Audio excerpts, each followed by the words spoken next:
Kjo është Drita, 30 vjeçarja nën e një vajze 8 vjeçe, që prej 2 vitesh e gjysmë nuk mund të ngrihet më në këmbë. Një vajzë e re, me një fëmijë për të rritur, Drita së bashku me familjen jetonte në Itali, ku punonte së bashku me bashkëshortin para 2 vitesh e gjysmë, mbas disa shqetësimeve shëndetësore. Brenda një muaji u paralizua, gjendje në të cilën ndodhet edhe sot.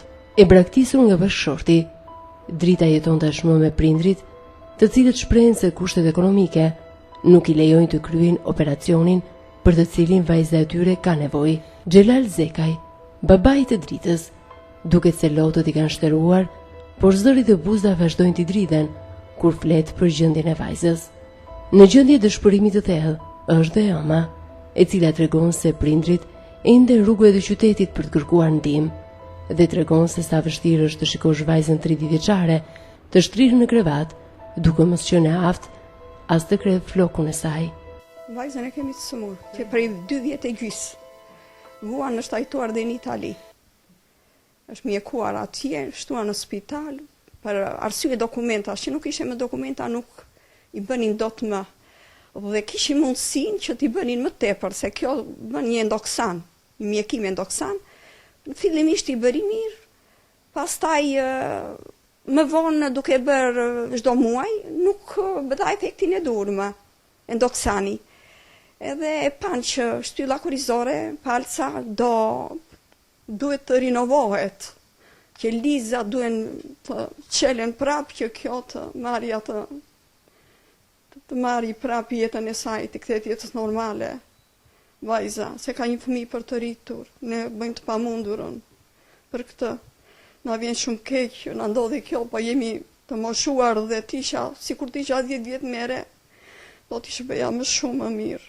Shumë keq, nuk ka më keq ta përjetosh në këtë gjendje kështu. E shikoj dhe qaj rrugëve. Nga se i erdhi pse mos mund vajza në këtë moshë. I kam pas shumë mirë me shëndet të vegjël. I kam ditë në peshë normale, mirë, s'më kanë vuajtur. As një lloj sëmundje s'kan pasur fëmijë, 3 fëmijët e mi. Pati, nuk e di që ndodhi, pati saj, edhe ju një bashkë me të, që ka dhe këtë fëmijë të vjen keq ta shikosh për të rritur. Bëjmë të pamundur në Jo, deri më sot jo s'kam kërkuar, se vajza nuk ka pranua, nuk donte të prononcoj kjo në televizion, se i vinte shumë zor, thoshte, do ta shikojnë ata andej, thoshe me këtë mentalitet. Do më shikojnë andej mami, thot më, tha mua, nuk dua, unë tha që të më shikoj, tha që unë kam vjen në këtë ditë, kështu jam akoma në këtë gjendje. Paga jonë është e ullët nga një pension 120.000, marim 248.000 të ty.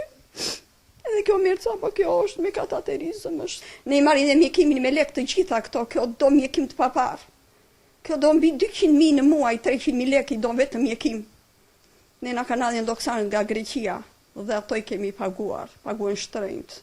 Jemi në hall të madh. Kush ta shikoj, të mendoj dhe të ndihmoj këtë nën me një fëmijë që më dergjet në krevat, së më ngrihet as në mbyt, nuk i ndonë do të me kujlibri, se ma do të as të karros, Drita. Para të zotje se ma do të, ja, mere përvoj ta vendosim edhe nuk e dhe. Dridhet e tëra dhe kujlibri saj nuk qëndron do të me. Jemi shumë në anë. Neve s'na të ndorën aty për një vërtetim sot unë, që ka vajtu ka marrë në bashki, e kam paguar 2 herë. Se ma bëri gabimin e parë edhe herën e dytë. Pse i thashun?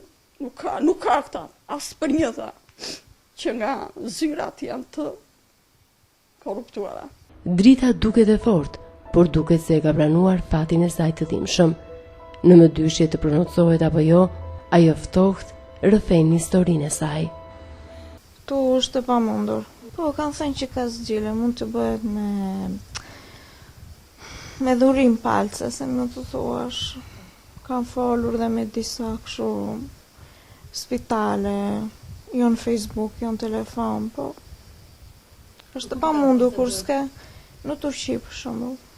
Kushton shumë, kushton pak shumë, mbi 70.000. Sepse palca është shumë e vështirë për të. Ti nuk i ke mundësi. Ja, absolutisht. Keq ndjem një vajzë në moshën time për shembull kaq e re, mos lëvizitohet, mos të bëj dot gjërat që ka nevojë, që bëjnë gjithë pak a shumë. Shumë e vështirë është. Mos të jetë do të e zonja për fëmijën tënd. Është shumë mos të mbresh dot as flakët. Një ndihmë nuk e di, çfarë të them nuk e di. Nëse ndikush do më ndihmonte.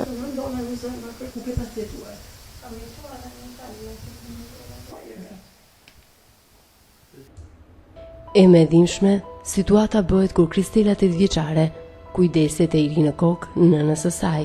Megjithse e vogël, me një kujdes prindëror, Kristela kujdeset për të veshur e ushqyer nënën e saj. Që mamin të shëroj, shumë keq ndihem. Me fatin e vajzës dhe me një ekonomi të rënduar, prindrit e Dritës ju bëjnë apel të gjitha institucioneve, por dhe qytetarëve, nëse kanë mundësi të ndihmojnë sadopak për të shpëtuar jetën e vajzës. Është në rrezik se ne dim që na ka thënë, është në rrezik një cefalomilite, është një sëmundje pa nuk shërohet. Vetëm një operacion mund ta nxjerrë këtë, ta shërojë dhe ta ngrë vajzën na i bëj. 70.000 euro thon, nuk e di mirë me saktësi, po në Turqi bëhet në Stamboll. Të vendoren në zemër si për fëmijën e tyre, se ka shërim, jo se nuk shërohet. Ka shërim edhe ne shpresojmë që të ngrihet mama e Kristelit, ta marri vajzën të dali për dore, ti shërbej fëmijës saj, si a kre do të flokun e saj, jo më të kre fëmijën. Tu lutem shumë. Jam jenën shumë e vuajtur, kam punuar 40 vjetë. Të vendore në zemër të gjithë, në qovë se shteti ka mundësi ta bëj. Ne s'kemi kërkuar ndihmë asnjëherë tjetër, është era e parë që më ndodh tek fëmijët dhe nuk dua gjë tjetër. Vetëm jetën dhe shëndetin e vajzës. Të risi këtë fëmijë që po e rrit vetëm me 2 prindrit e saj, pensionist. Ja, Drita, kjo këtu që më dergjet në krevat, që s'ngrihet sëri do t'as në karocë më, s'ma do të ekuilibrin e trupit më. Unë jam babaj i vajzës.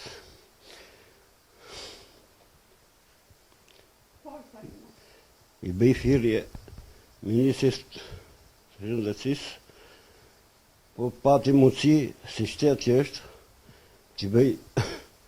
të japi një farë ndihmë vajzës time, të vërdorë në zemër ministri Bërqis, kryeministri, të gjithë qeveristarët, të ndihmojnë vajzën time. E kam shumë të vështirë. Ta shikoj vajzën një në tjetë.